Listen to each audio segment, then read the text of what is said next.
اعوذ باللہ من الشیطان الرجیم بسم اللہ الرحمن الرحیم۔ معزز ناظرین و سامعین کرام، السلام علیکم ورحمۃ اللہ تعالیٰ وبرکاتہ۔ قصیدہ پردہ شریف کے اشعار: مولا صلی وسلم دائما ابدا علی حبیبک خیر الخلق کلہم یا ربی بالمصطفیٰ بلغ مقاصدنا واغفر لنا ما مضی یا واسع الکرم۔ بعد حمد و صلوات کے، جیسا کہ ہم جانتے ہیں کہ ARYQ TV نے ایک بنیادی تربیتی مجلس کا اہتمام کیا ہے، تربیت اولاد اور محبت اہل بیت رضوان اللہ تعالیٰ علیہم اجمعین۔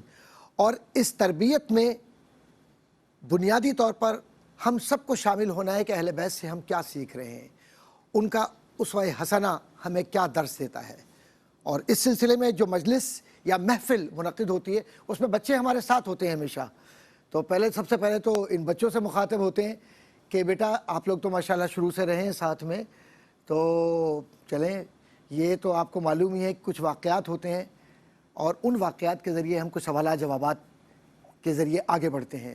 تو پہلے ہم یہ سمجھ لیں کہ یہ جو کربلا کا واقعہ ہے یا جو محرم ہے یا یہ جو ایام ہیں، جو 10 دن ہم خاص طور پر اس میں تذکرہ کرتے ہیں بہت سارے بزرگان دین کا، جن میں اہل بیت اطہار آتے ہیں، تو یہ تذکرہ کیوں کرتے ہیں؟ یہ تذکرہ اس لیے کرتے ہیں کہ تاکہ ہم ان واقعات سے کچھ سیکھ سکیں۔ اب یہ جو کربلا کا واقعہ ہے یہ تکلیف کا واقعہ ہے، دکھ کا واقعہ ہے۔ میں آسان الفاظ میں یوں کہوں گا کہ یہ اس درجہ دکھ کا واقعہ ہے کہ اس میں جہاں نبی کریم صلی اللہ علیہ وسلم کے گھرانے کو بہت سی تکلیفیں پہنچائی گئیں، وہیں چھوٹے چھوٹے بچوں کو شہید بھی کیا گیا۔ اور یہ شہید کن لوگوں نے کیا؟ کن لوگوں نے شہید کیا؟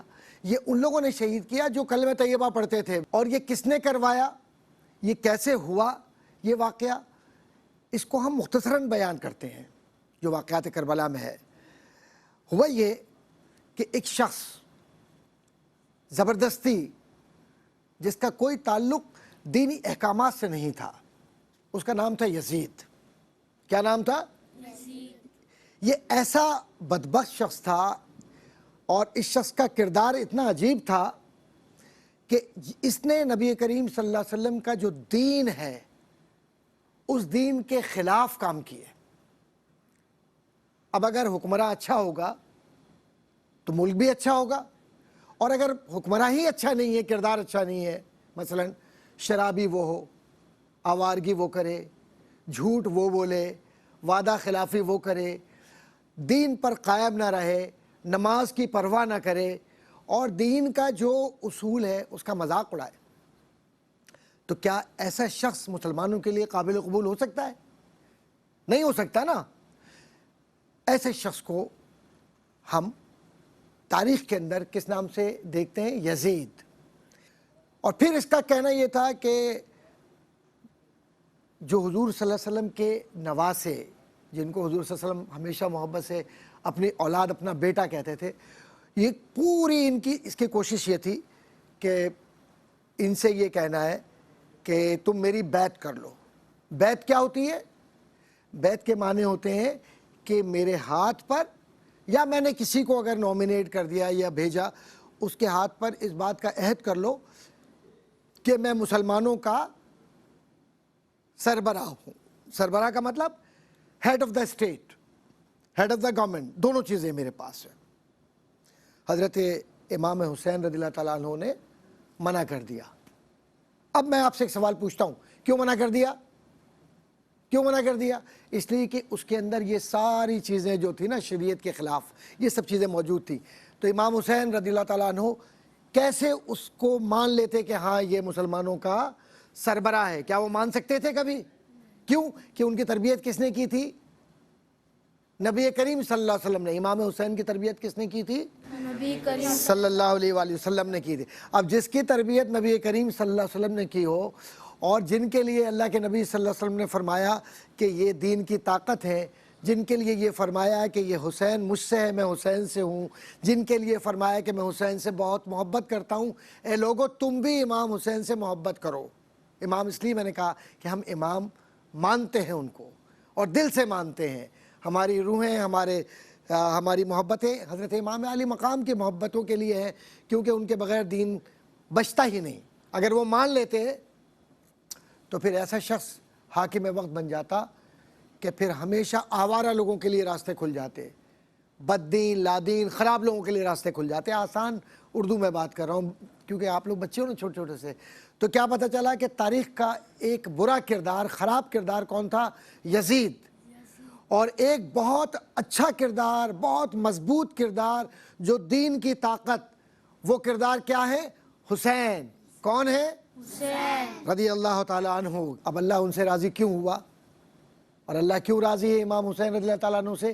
کہ اللہ کے نبی صلی اللہ علیہ وسلم نے اپنی گود میں جب بٹھایا امام حسین رضی اللہ تعالیٰ عنہ کو، تو حضرت رسالت مآب صلی اللہ علیہ وسلم نے فرمایا کہ یہ میرا بیٹا ہے، اے لوگو تم بھی اس سے پیار کرو۔ اب یزید کو امام علی مقام سے پیار نہیں تھا، بلکہ اندر سے جیلسی تھی، اندر سے اس کے اندر دنیا داری کا عنصر تھا، روحانیت نہیں تھی۔ نتیجہ کیا نکلا؟ نتیجہ یہ نکلا کہ امام علی مقام کو زبردستی مدینہ شریف کے اندر یہ کہا گیا کہ بیعت کرو بیعت کرو۔ امام علی مقام رضی اللہ تعالیٰ عنہ نے بیعت نہیں کی، بلکہ مدینہ شریف سے نکل کر آپ کہاں چلے گئے؟ مکے کی طرف، اور مکے میں چلے گئے۔ اب آپ کے ساتھ آپ کے گھرانے کے لوگ تھے، میں تفصیلات میں جاؤں گا تو بہت تفصیلی بات ہوگی، صرف اتنی سی بات سمجھ لیں کہ ان کے ساتھ کون تھے؟ وہ جو آپ سے پیار کرتے تھے امام علی مقام سے۔ تو امام علی مقام مدینے سے مکہ کیوں گئے اور مکہ سے پھر کربلا کی طرف کیوں جا رہے ہیں؟ اس کو ذرا سا سمجھ لیں ہم۔ صرف اس لیے جا رہے ہیں، تکلیفیں اٹھا رہے ہیں کہ اپنا گھر چھوڑ دیا، مدینہ شریف چھوڑ دیا، حضرت رسالت مآب محمد مصطفیٰ صلی اللہ علیہ وآلہ وسلم، جب حضور کا نام سنا کریں تو کیا کہتے ہیں؟ صلی اللہ علیہ وآلہ وسلم، ہمیشہ کہتے ہیں۔ آپ نے حضور صلی اللہ علیہ وسلم کا مزار مبارک بھی چھوڑ دیا، اجازت لے کر چلے۔ کیوں؟ تاکہ دین کے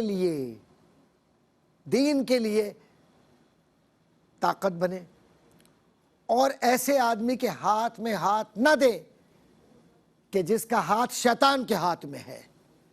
اگر نبی کریم صلی اللہ علیہ وسلم کہ یہ صاحبزادے، یہ نواسے اپنا ہاتھ یزید کے ہاتھ میں خدا نخواستہ دے دیتے تو دین اسلام کی شکل بگڑ جاتی۔ پھر آج ہم تربیت کی بات ہی نہ کرتے، ہم تربیت کی بات جو کہتے ہیں کہ تربیت ہماری اہل بیت کی تربیت پر ہو، محبت اہل بیت ہماری زندگی کا حصہ ہے، اس لیے ہے کہ ان کی تربیت نبی کریم صلی اللہ علیہ وسلم نے کی۔ اور اب جب یہ چلے مکہ معظمہ پہنچے، وہاں بھی دعوت دی لوگوں کو کہ یزید دین کے خلاف ہے، میں چاہتا ہوں کہ دین بچے اور دین کی طاقت ہمیشہ ہم سب مل کر پیدا کریں۔ تو اس کے لیے انہوں نے، یعنی امام علی مقام رضی اللہ تعالیٰ عنہ نے خطبہ دیا۔ خطبہ کس کو کہتے ہیں؟ سرمن۔ سرمن کو کیا ہوتا ہے؟ یعنی اپنی بات کو پہنچانا۔ تو وہاں پر پہلے خطبے میں آپ نے حمد کی اللہ کی، پھر درود شریف پڑھا، اور پھر بتایا کہ لوگوں آج دین اسلام پر سخت وقت آ گیا ہے، اور دین اسلام کو مشکل وقت جیسے ماضی میں آیا تھا ایسے ہی اب آیا ہے، کیونکہ جو شخص حکمراں بن گیا ہے زبردستی، اور وہ یہ چاہتا ہے کہ حسین بیعت کرے رضی اللہ تعالیٰ عنہ، حسین کبھی ایسے شخص کے ہاتھ پر بیعت نہیں کر سکتا کہ جو یزید ہو۔ شاباش، بہت اچھی بات کی ماشاءاللہ۔ حسین رضی اللہ تعالیٰ عنہ نے یزید کی بیعت سے کیوں انکار کیا؟ کیونکہ یزید فاسق تھا، یزید دین کے خلاف تھا، یزید دین کا مخالف تھا۔ تو آج اس بات کو اچھی طرح سمجھنا ہے کہ یہ جو کربلا کی جنگ یا کربلا کا معرکہ یا کربلا کا واقعہ نظر آتا ہے بیٹا، یہ حضرت امام حسین نے حکومت پر قبضہ کرنے کے لیے، نعوذ باللہ من ذالک، یا طاقت کے استعمال کے لیے، یا اپنے آپ کو کوئی لیڈرشپ کے لیے، یا اپنے آپ کو کوئی بڑا ظاہر کرنے کے لیے نہیں کیا تھا، بلکہ آپ اپنے گھر سے نکلے تو 6 ماہ کا بچہ بھی ساتھ میں، گھر سے نکلے تو آپ کی بہن بھی ساتھ میں، حضرت زینب سلام اللہ علیہا، جب گھر سے نکلے تو آپ کے بھائی بھی آپ کے ساتھ، آپ کے رشتے والے بھی آپ کے ساتھ، تو یہ پاکیزہ نفوس جب نکلے ہیں تو نوجوان بچے گھر والے سب کس بات کے لیے نکلے؟ جنگ کرنے نہیں نکلے بلکہ اذان دینے کے لیے نکلے، اذان کو بچانے کے لیے نکلے، دین کو بچانے کے لیے نکلے۔ تو اس کو یہاں تک ہم نے سمجھ لیا کہ واقعہ کربلا ایمان والوں کے درمیان اور بے ایمان جن کے پاس ایمان نہیں تھا ان کے درمیان ایک جنگ تھی جس میں فتح اللہ نے حسین کو دی رضی اللہ تعالیٰ عنہ۔ تو بیٹا یہاں تک تو بات آپ کی سمجھ میں آ گئی۔ اب ہم اس واقعے کی وجوہات پر آپ سے ہمیشہ سوالات پوچھتے ہیں کہ بھائی آپ لوگ بتائیے آپ کے ذہن میں کچھ سوالات ہوں۔ جی آپ کو سوال کرنا چاہ رہی ہیں، پوچھیے۔ میرا نام ام ہانی اور میرا آپ سے سوال یہ ہے کہ واقعہ کربلا آخر ہوا کیوں؟ بہت خوبصورت سوال ہے۔ اللہ تبارک و تعالیٰ کی مشیت یعنی اللہ کی یہ رضا تھی کہ یہ ہو، اور دوسرا یہ کہ اگر واقعہ کربلا نہ ہوتا تو دین اسلام مضبوط نہ ہوتا، اور واقعہ کربلا سے ہمیں دین سے محبت اور دین سے تعلق قائم کرنے کے لیے بہت سارے طریقے ملے، اس لیے یہ واقعہ اللہ تعالیٰ نے کرا دیا، اور یہ اللہ کی مشیت کے بغیر نہیں ہوا۔ اچھا جناب، اب دوسرا سوال میرے خیال ہے کہ اس طرف پوچھتا ہوں میں کہ آپ میں سے کون پوچھنا چاہ رہے ہیں؟ آپ پوچھنا چاہ رہے ہیں؟ جی بتائیے۔ میرا نام عمار ہے اور میرا آپ سے یہ سوال ہے کہ حکمرانوں کے لیے دین اسلام میں کیا شرائط ہیں؟ جی اصل میں دین اسلام آزاد نہیں چھوڑتا انسان کو کہ اپنی مرضی کے مطابق کرو، ورنہ تو یزید بن جائے آدمی۔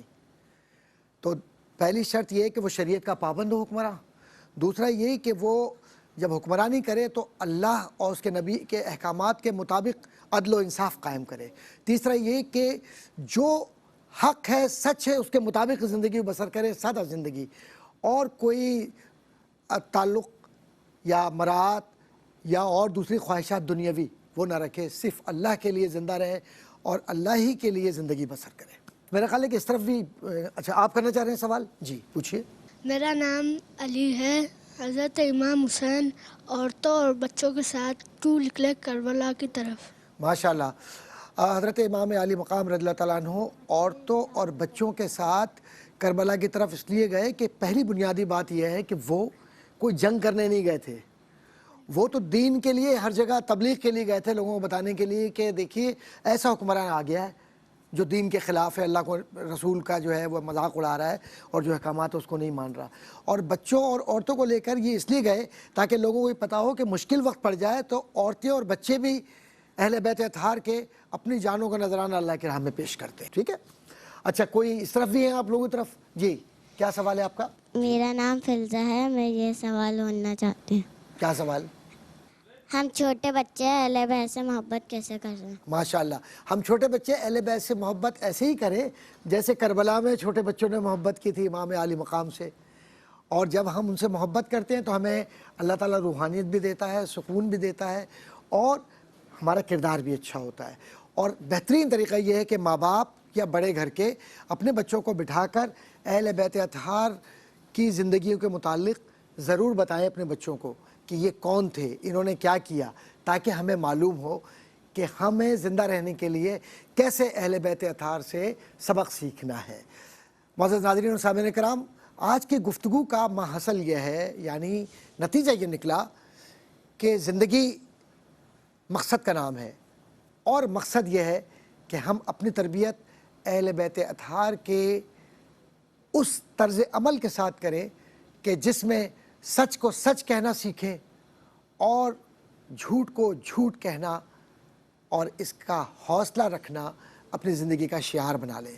جب ہم حق اور باطل کے درمیان فرق کر سکیں گے تو اس وقت ہم یہ کہہ سکیں گے کہ واقعی ہم نے فلسفہ کربلا کو یا فلسفہ شہادت امام علی مقام کو پا لیا۔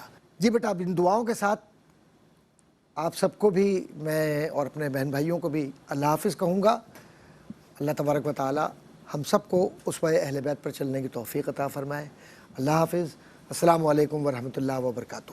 وعلیکم السلام ورحمۃ اللہ وبرکاتہ۔